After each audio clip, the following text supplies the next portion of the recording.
kilomètres seulement séparent Douvres et ses falaises de Boulogne-sur-Mer, où nous avons jeté l'ancre.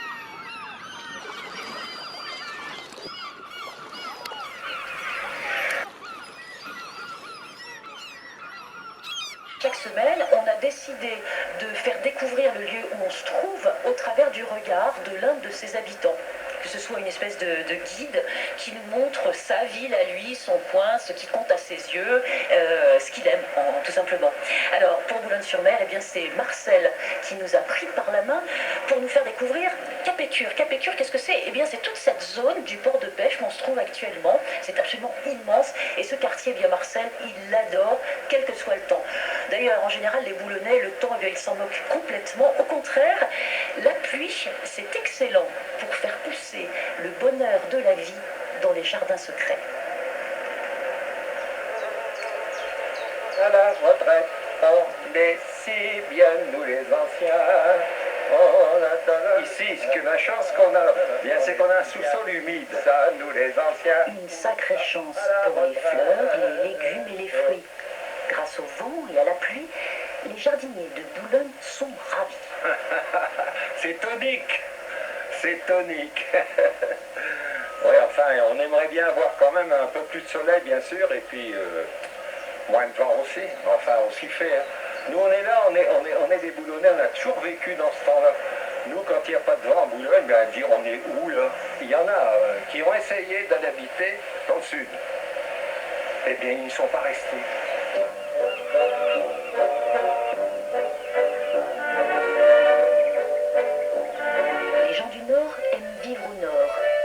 Une basilique, un château, des remparts, un passé prestigieux et un présent réjouissant. La mer, la plage, la campagne à la ville et 45 000 habitants d'un heureux tempérament.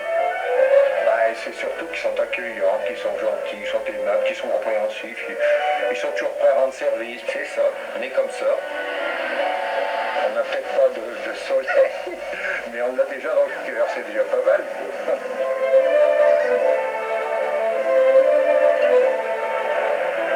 C'est sûr, à Boulogne, le climat est tonique comme le cœur des gens qui y habitent. Prenez Marcel par exemple et ses 84 printemps qu'on lui parle de golf, de tennis ou de l'histoire de sa ville. Il est toujours partant. Boulogne c'est la pêche, Boulogne ça a toujours été la pêche de tout temps. Il y avait les marins, les équipages. Et puis après, tous ceux qui travaillaient dans le secteur de la marée, surtout après-guerre, ça a été important parce qu'on a eu un développement fulgurant.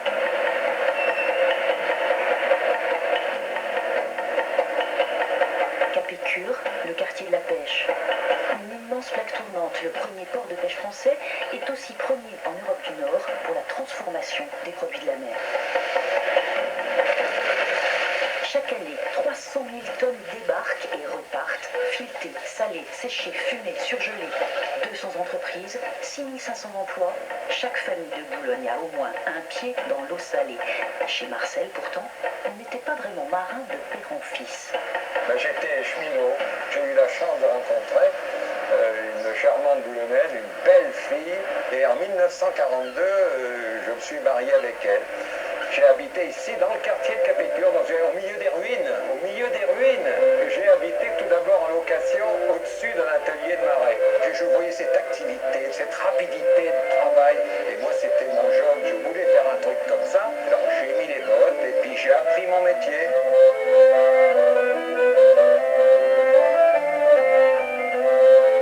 À l'époque, je me rends entre 6 000 et 7 000 personnes qui travaillaient. Tous les matins, on se rencontrait à 100, 150 personnes, entre amis, marieurs, quelquefois concurrents, bien sûr concurrents, mais il n'empêche qu'on sympathisait. Et puis, ma foi, ça se passait bien après, un petit café, arrosé quelquefois.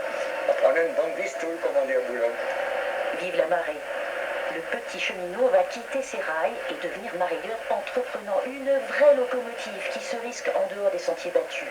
Il innove dans le haddock, puis la fumaison de saumon. Marcel sera le premier et le plus grand de sa spécialité. Aujourd'hui, les Islandais ont investi en force les entreprises du port de Boulogne. Les Nordiques sont bien placés pour s'approvisionner. Il y a quelques mois, Christian Christiansen s'est installé dans le fauteuil de Marcel Bay. À son arrivée, il n'a pas été trop dépaysé. La première impression que j'ai eue en arrivant ici, c'est que ça ressemblait à Reykjavik. Il pleuvait, il y avait beaucoup de vent, et il ne faisait pas chaud.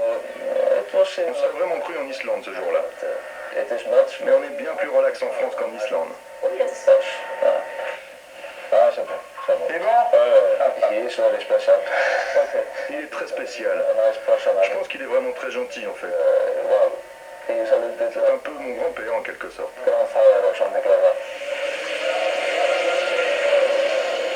Alors fais voir comment tu coupes le saumon là, mais bien surtout. Hein. Oui, il reste presque plus, il reste pas d'âge. Officiellement, Marcel est retraité, mais il vient régulièrement dire bonjour en passant. Il fallait la remplacer maintenant. Pas facile pour un capitaine d'entreprise de lâcher la barre et confier son enfant à des mains étrangères. Au début, vous savez, ça fait quand même mal au cœur quand vous avez monté une affaire comme je l'ai montée.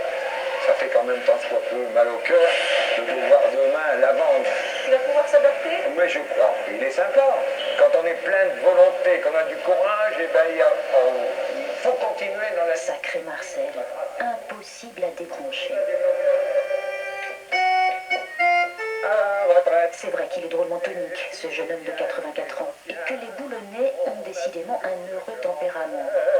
Quant au soleil, finalement, mieux vaut l'avoir dans le cœur plutôt qu'ailleurs, et d'être toujours ravi par le vent et la pluie. Pierre-Georges Dachicot, vous vous retrouvez dans ce quartier que vous connaissez bien, dans cette histoire? Tout à fait, parce que c'est le passé, mais c'est également l'avenir, et l'avenir, il est forcément devant nous, et donc Capicure renaît de ses cendres avec de nouveaux ateliers au nord, donc évidemment qu'on se retrouve là-dessus. Jamais de nostalgie du passé, d'abord l'avenir. Georges, vous savez que M. Dachicourt, c'est de quoi il parle, parce qu'il est président du comité régional des pêches, président du comité national. Ça veut dire tout simplement que M. Dachicourt, vous êtes le porte-parole de tous les pêcheurs français. C'est ça, hein? Alors ici à Boulogne, le vendredi soir, on ne fait pas que regarder Thalassa, on rentre de mer, on va tout de suite, parce que les bateaux sont en train de rentrer, rejoindre Loïc et Thévenard. Loïc, vous êtes à bord d'un de ces bateaux, je crois. Bah oui, tout à fait, Philippe. En fait, on a été libérés, vous voyez, la porte du Sas vient de s'ouvrir et les bateaux sont en train de rentrer dans le bassin pour aller donc ensuite à la débarque du Poisson. Alors là, je suis sur un chalutier d'une vingtaine de mètres qui s'appelle l'Étaplois, et ce n'est pas par hasard puisqu'il vient d'Étaples, un village qui est à 20 km à peu près d'ici. C'est une entreprise familiale en fait. Monsieur Lucien le prêtre, c'est le monsieur qui est à la barre, c'est le papa, et je suis à côté de son second, Jérémy, c'est donc son fils et c'est le second du bateau. Alors Jérémy, comment ça se passe? Bonjour. Vous êtes parti lundi vers 2h du matin, mais il y avait une sacrée météo, si j'ai bien compris, hein? Nous, lundi, on ne sommes pas sortis. Ah bon? On est parti mercredi, à 5h du matin. Mercredi à 5h du matin, parce que la météo était trop mauvaise, c'est ça? Pour nous, oui. Il y a certains bateaux, ils peuvent sortir parce qu'ils ont la meilleure capacité d'y aller, mais nous, on n'a pas pu sortir. Vous êtes très dépendant, comme ça, de la casse mécanique et de la météo quand vous sortez dans vos marées de 48 heures? Bah, on se fie toujours à la météo. Si on voit qu'ils annoncent un temps comme 7 à 8, on préfère pas sortir. Alors, on ne sait jamais, il peut toujours y arriver des mauvais coups en mer. Voilà. Le risque, ça fait partie de votre métier, vous êtes jeune, vous n'hésitez pas à vous mettre là-dedans? Non, je suis pas inquiet pour ça. Je suis habitué à la tremper dedans. C'est facile de travailler avec son père, là il est là derrière, il surveille, c'est facile? C'est un peu dur parfois, il est encore bien mal, mais sinon ça peut aller. J'apprends bien mon métier avec lui, ça je peux le dire. Comment ça marche? Alors il y a des quarts jour et nuit, j'imagine, marée de 48 heures, vous êtes combien à bord? À bord, en ce moment nous sommes à 6 professionnels et un stagiaire du lycée professionnel maritime. Et alors, quand nous effectuons des marées de 48 heures, pour que le poisson il soit de meilleure qualité, et qu'est-ce que je peux vous dire? Voilà, vous en avez 5 tonnes dans les cales aujourd'hui, c'est pas si mal. Oui. Donc là, on va à la débarque, hein. Voilà, on vous rejoindra tout à l'heure, le bateau va à la débarque. Merci Jérémy. Merci Loïc, vous passez juste à côté du maritime. Monsieur Dachicourt, il y a combien de bateaux ici à Boulogne? Alors ici à Boulogne, il y a 3 types de bateaux. Il y a 70 bateaux de petite pêche qui font des marées de 24 heures. Vous avez 70 bateaux de pêche artisanale que vous voyez arriver à Costé, et également 13 bateaux de pêche hauturière. Qui partent beaucoup plus longtemps. Alors les bateaux de pêche hauturière, une partie font des marées de 13 jours et 3 font des marées de 35 à 40 jours. Vous savez qu'on parle beaucoup de la pêche, on dit que c'est un secteur un peu en difficulté. Il y avait combien de pêcheurs en France il y a 20 ans? Oh, il y a 20 ans, il y avait environ encore, sur toute la France, environ 25 25 à 26 000 pêcheurs. Aujourd'hui, on reste 18 000 en activité constante. la crise, c'est quoi dans la pêche? Si on peut la résumer en quelques mots. Alors la crise, c'est comme partout des problèmes parfois de production, mais actuellement c'est surtout des problèmes de marché où on n'arrive pas forcément à valoriser nos productions comme on le désirerait. On dit que c'est un secteur qui est étranglé, pas asphyxié par les réglementations, par les quotas, par Bruxelles. Finalement, est-ce que la pêche française a de l'avenir? Est-ce qu'elle risque pas de disparaître? Parce que ça est déjà arrivé dans d'autres pays en Europe. Non, parce que vous avez ici, le long du littoral français, un vivier d'hommes capable de faire vivre le littoral français, de la pêche française en général et européenne.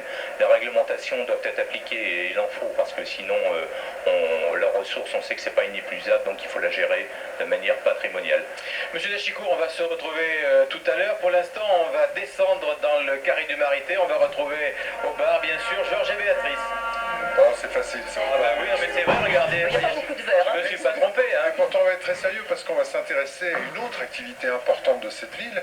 C'est un énorme engin, si j'ose dire, un grand bâtiment, c'est un grand aquarium. Mais Nausicaa, il s'appelle. Mais en fait, Nausicaa est beaucoup plus qu'un aquarium. Oui, Nausicaa est beaucoup plus que ça. Mais alors c'est vrai qu'il y a 36 grands aquariums, des milliers de pensionnaires, de la toute petite mini-méduse au grand requin-marteau. C'est une fabuleuse vitrine du monde de la mer. Alors je ne sais pas si vous êtes comme moi, vous autres, mais moi je suis toujours fascinée par les petits poissons, mais aussi par ce qu'il y a derrière, par le travail en coulisses pour s'occuper de tout ça. Alors comment faire pour aller jeter un petit coup d'œil discrètement sans se faire remarquer? Eh bien ce matin, j'ai trouvé le moyen de me fondre dans le décor.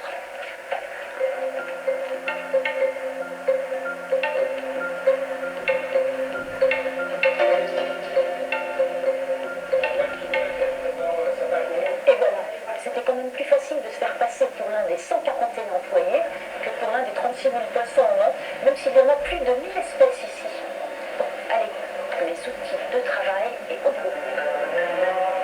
Premier travail du matin, les carreaux. C'est l'un des plus grands aquariums coralliens du monde ici. Alors c'est bien joli tout ça, mais ça demande de l'entretien. Avec une eau à 25 degrés, les algues n'arrêtent pas de pousser. Le plus compliqué, c'est pas de faire briller, c'est de faire attention où on met les pieds. Oulala, 11h vite, c'est l'heure du repas. C'est qu'il y en a des bouches à nourrir ici. On distribue chaque jour 80 kilos de nourriture, des crevettes, des calmars, du poisson. Les poissons mangent du poisson. À part quelques exceptions, des petits pois pour les poissons végétariens et regardez, des petits poissons spéciaux pour les langoustes. Il faut dire que ces demoiselles avaient tendance à se servir toutes seules dans le lagon. Et ces jolis poissons, là, en les gavant, eh bien, on espère qu'elles n'iront pas grignoter entre les repas. Allez, viens là. Allez, voilà. Après les repas, qu'est-ce qu'on fait? On se brosse les dents. Alors, on n'a pas trouvé de dentifrice au goût de poisson. C'est du dentifrice pour enfants, mais ça marche à tous les coups.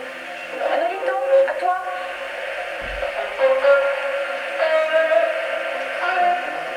Alors, il y a 6 lions de mer ici qui ont de bonnes mâchoires. Mais si une dent se casse, ça peut s'infecter et c'est la première cause de mortalité chez les lions de mer. Donc tous les jours, eh bien, on leur brosse les quenottes. Voilà, c'est bon. On rince? Attention.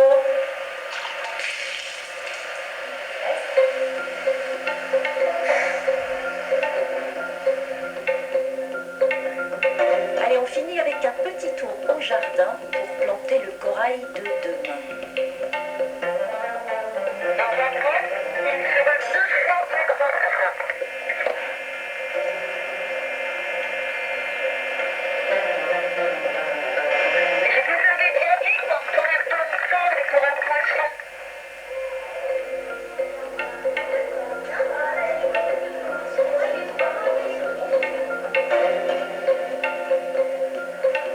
Béatrice, vous avez pris vraiment tous les risques.